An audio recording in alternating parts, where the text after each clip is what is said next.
Kozhikode real estate ഇടനിലക്കാരൻ Muhammad Attoor എന്ന മാമിയുടെ തിരോധാന കേസിൽ അന്വേഷണ ഉദ്യോഗസ്ഥനെ മാറ്റിയതിനെതിരെ കുടുംബം രംഗത്ത്. അന്വേഷണ ഉദ്യോഗസ്ഥനെയും മേൽനോട്ട ചുമതലയുണ്ടായിരുന്ന ഐജിയെയും സ്ഥലം മാറ്റിയത് കേസ് അന്വേഷണം അട്ടിമറിക്കാനാണെന്നാണ് കുടുംബത്തിന്റെ ആരോപണം. അട്ടിമറി ആരോപിച്ച് ആക്ഷൻ കമ്മിറ്റി മുഖ്യമന്ത്രിക്ക് പരാതി നൽകി. മാമി തിരോധാന കേസിൽ അന്വേഷണ ഉദ്യോഗസ്ഥനായിരുന്ന ഡിവൈഎസ്പി യു പ്രേമനെ കണ്ണൂർ ക്രൈംബ്രാഞ്ചിലേക്കും മേൽനോട്ട ചുമതല ഉണ്ടായിരുന്ന ക്രൈംബ്രാഞ്ച് ഐജി പി പ്രകാശിനെ തീരദേശ പോലീസിലേക്കുമാണ് സ്ഥലം മാറ്റിയിരിക്കുന്നത്. ഈ സാഹചര്യത്തിലാണ് മാമി ആക്ഷൻ കമ്മിറ്റിയും കുടുംബവും പരാതിയുമായി രംഗത്തെത്തിയത്. സ്ഥലം മാറ്റത്തിന് പിന്നിൽ ബാഹ്യ ശക്തികളുടെ ഇടപെടലാണെന്നും ആക്ഷൻ കമ്മിറ്റിയും കുടുംബവും വ്യക്തമാക്കി. ഐജി പ്രകാശ് സാറിനെ പോയി കണ്ട സമയത്ത് പ്രകാശ് സാർ പറഞ്ഞ കാര്യമുണ്ട്. ഈ കേസ് അന്വേഷണത്തിൻ്റെ ഞങ്ങളുടെ 3 ആളുകളുടെ തലയിലാണ് ഇതിൻ്റെ കാര്യമായിട്ടുള്ള കാര്യങ്ങൾ കിടക്കുന്നത്.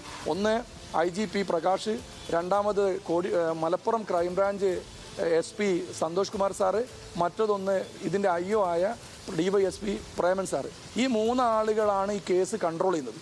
ഈ കേസ് കൺട്രോൾ ചെയ്യുന്ന സ്ഥിതിക്ക് ഈ 3 ആളുകളിൽ 2 ആളുകളാണ് സ്ഥലം മാറ്റുന്നത്. അപ്പോൾ ഇതിന് ബാഹ്യശക്തികളുടെ ഇടപെടലുണ്ടെന്നല്ലേ ഞങ്ങൾ മനസ്സിലാക്കേണ്ടത്.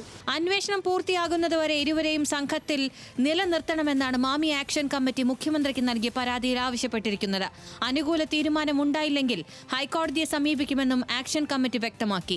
കഴിഞ്ഞ സെപ്റ്റംബർ 15-നാണ് IGP പ്രകാശിന്റെ നേതൃത്വത്തിലുള്ള പ്രത്യേക അന്വേഷണ സംഘം കേസ് ഏറ്റെടുക്കുന്നത്. ഒരു മിസ്സിംഗ് കേസ് നമുക്കറിയാം, ഒരു ബിൽഡപ്പ് ചെയ്യുന്നത് തന്നെ ഒരു ഫോൺ കോളിന്റെയോ അല്ലെങ്കിൽ CCTV വിഷ്വൽസിന്റെയോ ഒക്കെ ബേസിലാണ്. അപ്പോൾ അങ്ങനെ ഒരു സാധനം ആദ്യം അന്വേഷിച്ച ടീമംഗങ്ങൾ കൊടുക്കാതിരുന്നത് കൊണ്ട് തന്നെയാണ് ഈ ക്രൈംബ്രാഞ്ചിന്റെ ടീമിന് ഇത്രയും ലാഗ് ചെയ്യേണ്ടതും. അതായത് ഒരുവിധം തെളിവുകളൊക്കെ ഉണ്ടാക്കി ഒരു കൺക്ലൂഷനിലേക്ക് അവരെത്തുന്ന സമയത്ത് അതിലെ ലീഡ് ചെയ്യുന്ന 2 ഓഫീസേഴ്സിനെ മാറ്റി എന്നുള്ളത് തീർച്ചയായിട്ടും നമ്മൾ സംശയിക്കുന്നേ ആശങ്കപ്പെടുന്നേ ഒക്കെ കാര്യം തന്നെയാണ്. 2023 ഓഗസ്റ്റ് 21-നാണ് റിയൽ എസ്റ്റേറ്റ് ഇടനിലക്കാരനായ മാമി എന്ന മുഹമ്മദ് ആട്ടൂരിനെ കാണാതായത്.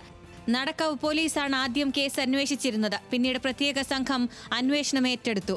കേസ് അന്വേഷണത്തെക്കുറിച്ച് ആരോപണങ്ങൾ ഉയർന്ന പശ്ചാത്തലത്തിലായിരുന്നു അന്വേഷണം ക്രൈംബ്രാഞ്ചിന് കൈമാറിയത്. ന്യൂസ് മലയാളം, കോഴിക്കോട്.